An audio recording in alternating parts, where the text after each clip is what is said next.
¿Qué pasó con estas 10 bandas de los 80? Nadie lo sabe. La época de los 80 fue de las más increíbles de la música, regalándonos bandas icónicas como Van Halen, Guns, N' Roses, Queen, y la lista sigue y sigue. Pero entre tanto talento, existieron algunos grupos que, a pesar de tener mucho a favor, no lograron alcanzar el estrellato que pasó con estas bandas que encantaron nuestros corazones. Eso que lo que responderemos en este video, quédate hasta el final, porque muchos de estos casos te sorprenderán. Shark Island. Comencemos hablando de Shark Island. Puede que jamás hayas escuchado este nombre, pero hubo un tiempo en el que pudo haber sido tan grande como Guns N' Roses o Motley Crue, pero algo pasó en el camino. Liderados por Richard Black, conocido por su intensa presencia escénica, se convirtieron en una banda de culto en los 80, tocando en el mítico Gazaris, donde Van Halen también comenzó. Y parecía que todo estaba encaminado para triunfar, hasta que todo cambió. Su primer error fue el retraso de su mejor álbum, Love of the Order, lanzado en 1989, cuando la escena glam ya estaba declinando, siendo sustituida por el grunge. A pesar de la apuesta de Epic Records, la falta de promoción y grandes giras los dejó en el olvido, compitiendo contra gigantes como Bon Jovi y Def Leppard. Poco después, Shark Island desapareció. Richard Black intentó revivir su carrera con el supergrupo Country Band, pero sin tener éxito. A pesar de algunos intentos de regresar con discos como Gathering of the Fastfell de 2006 y Bloodline de 2019, la banda se desvaneció, quedando en la memoria de solo los fanáticos más fieles del rock ochentero. ¿Recuerdas haber escuchado algo de ellos? Black N' Blue. Otro gran grupo que dominaba las radios en los 80 era Black N' Blue, que duró poco en el ojo público, ya que las cosas no le salieron del todo bien. Black N' Blue nació en Portland en 1981, y desde sus inicios intentó renovar la escena glam rock de los 80, dominada por bandas de Los Ángeles.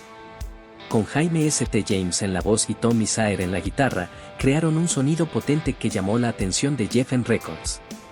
Y así fue que, en 1984 lanzaron su primer disco, Black N' Blue, seguido por Nasty Nasty de 1986 y Ineat de 1988. Todos producidos por Gene Simmons de Kiss, quien creía que serían la próxima gran banda de hard rock. Sin embargo, la competencia en los 80 era feroz y, a pesar de su calidad, nunca lograron un éxito masivo. Gigantes como Motley Crue, Poison y Cinderella dominaban la escena, y era difícil competir contra ellos. A pesar de tener buenas canciones, Black N' Blue nunca tuvo un éxito que los hiciera explotar en las listas de éxitos. Bandas como Bon Jovi tuvieron Living on a Prayer, Warrant tuvo Cherry Pie, pero Black N' Blue nunca tuvo ese tema que los posicionara de verdad en la escena, todo esto sin contar el fenómeno del grunge, que reestructurar toda la escena, faltándoles un tema clave para destacar, y con la llegada del grunge, la banda se separó en 1989. Tommy Sayer se unió a Kiss, mientras que Jaime St. James intentó revivir la banda en 2003, pero no lograron recuperar su lugar en la escena, y tristemente, a menos que el glam rock regrese, parece que no lo harán por el momento. Lion. ¿Has escuchado alguna vez el tema de Transformers? Seguramente sí, pero ¿sabes quién es el verdadero autor? La banda detrás de este tema se llama Lion, y si no los conoces, no es tu culpa, es culpa del tiempo y de la escena, que los dejaron atrás. La historia de Lion comienza en 1983, cuando Cal Swan, su vocalista, y Doug Aldrich, su guitarrista, se unen en Los Ángeles para formar una banda con un sonido poderoso, que mezclaba el hard rock y el heavy metal con mucha energía. Desde el principio, Lion tenía algo especial. Cal Swan tenía una voz impresionante, con un estilo que recordaba a grandes como David Coverdale de Beat Snake.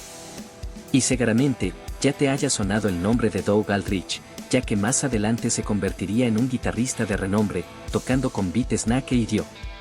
En 1986 lanzaron su primer EP, Power Love, pero no tuvo gran éxito. Sin embargo, ese mismo año llegó la gran oportunidad, y grabaron The Transformers Theme para la película Transformers, de Movie, una canción que les empezó a posicionar en la escena. En 1987, lanzaron su álbum más importante, Dangerous Attraction, pero sin la promoción necesaria, no lograron despegar. En 1989, sacaron Trouble in Angel City, pero también pasó desapercibido, y tras estos dos fracasos, a la banda no le quedó más opción que disolverse poco después. Hoy, Lion es recordada sobre todo por los fans de Transformers y por los seguidores del hard rock ochentero más underground.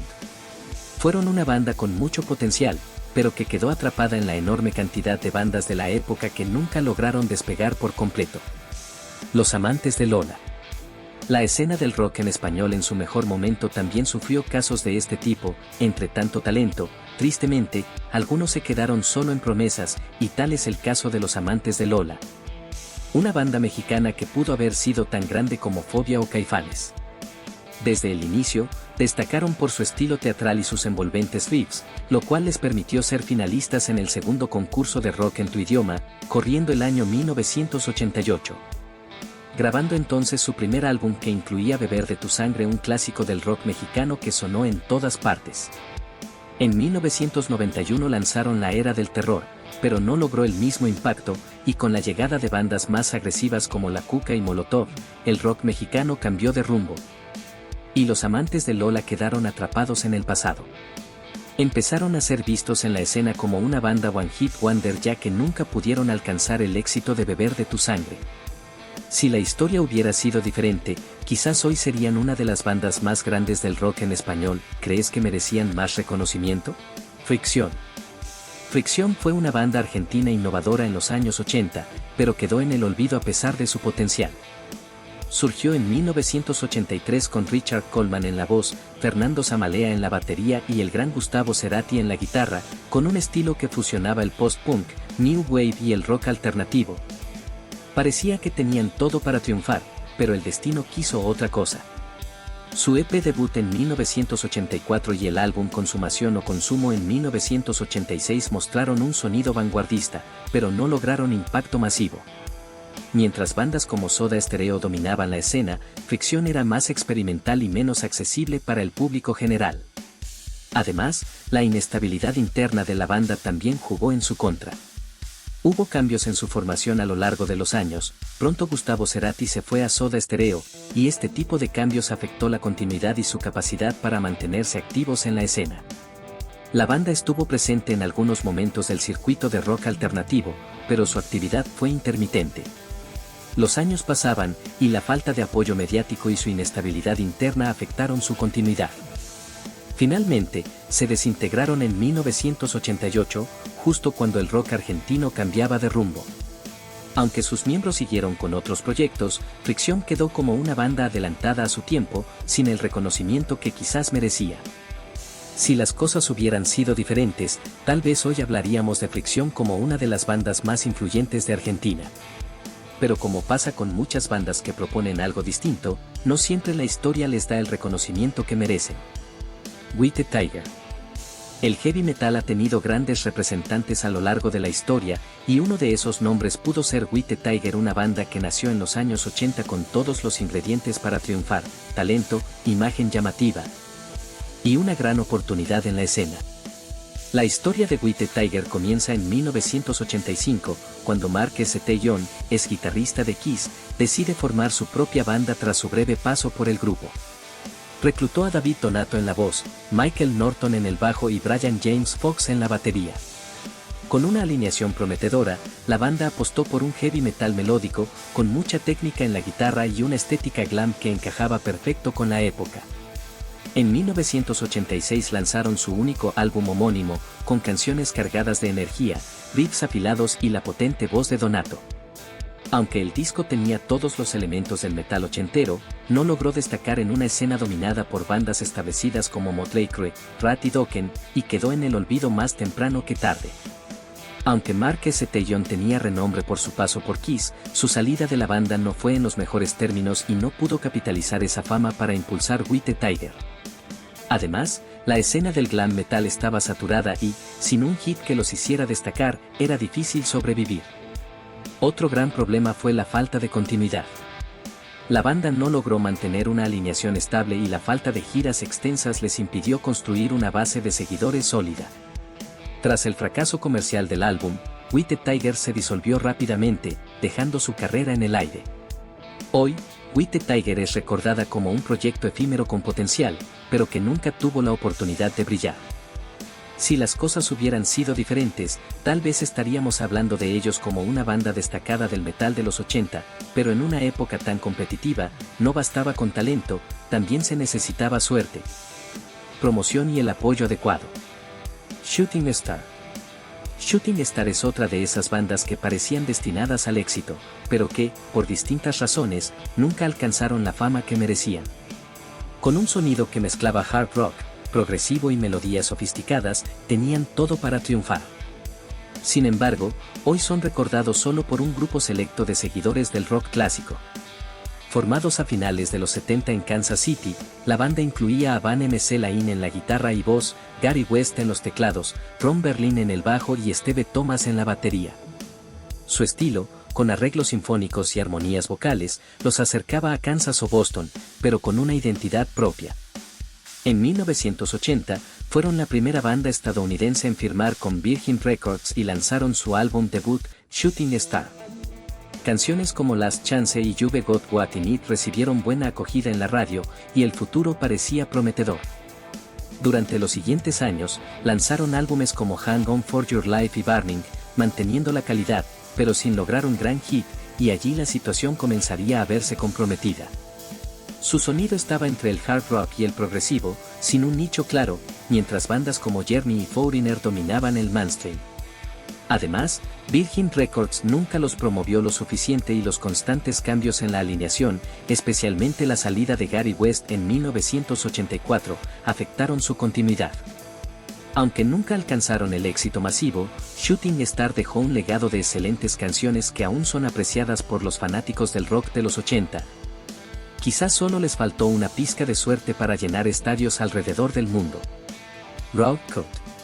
Hablemos ahora de Raw Cut, que, con un sonido potente y un gran talento, querían comerse el mundo, pero el mundo se los terminó comiendo a ellos. La banda se formó en Los Ángeles a principios de los 80, en pleno auge del glam y el heavy metal. Desde el inicio, contaron con músicos de gran nivel, como el vocalista Paul Sortino, cuya voz rasposa y poderosa recordaba a leyendas como David Coverdale y Ronnie James Dio.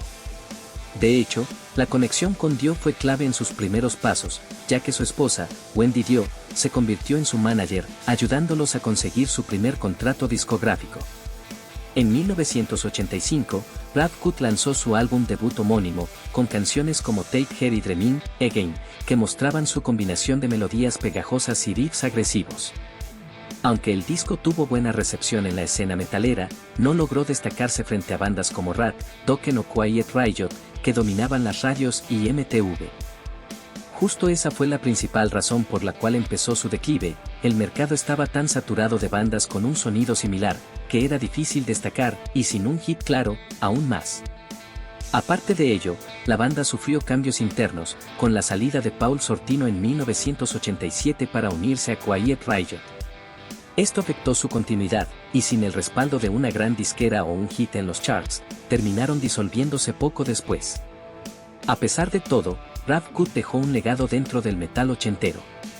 Aunque no lograron la fama de sus contemporáneos, su música sigue siendo apreciada por quienes buscan joyas ocultas de la era dorada del hard rock y heavy metal.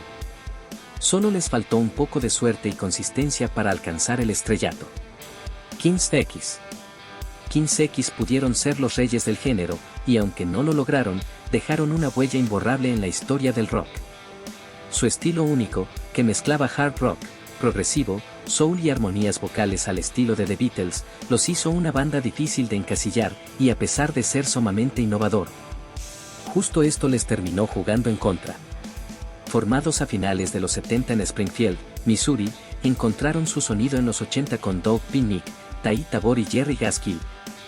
Su álbum debut Out of the Silent Planet en 1988 llamó la atención con riffs melódicos y letras profundas, tanto así que, al año siguiente, el álbum Gretchen Goes to Nebraska les ganó un culto de seguidores, con canciones como Over My Head, pero fue en 1990 que alcanzaron su mayor éxito con Fight Up Love, con su single It's Love sonando en MTV, y con la banda abriendo para AC/DC y Living Colour.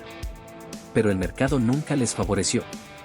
Eran demasiado sofisticados para el glam metal de los 80 y demasiado melódicos para el grunge de los 90.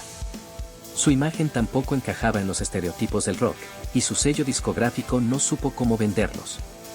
Mientras Nirvana y Pearl Jam dominaban, King's X quedó como una banda de culto.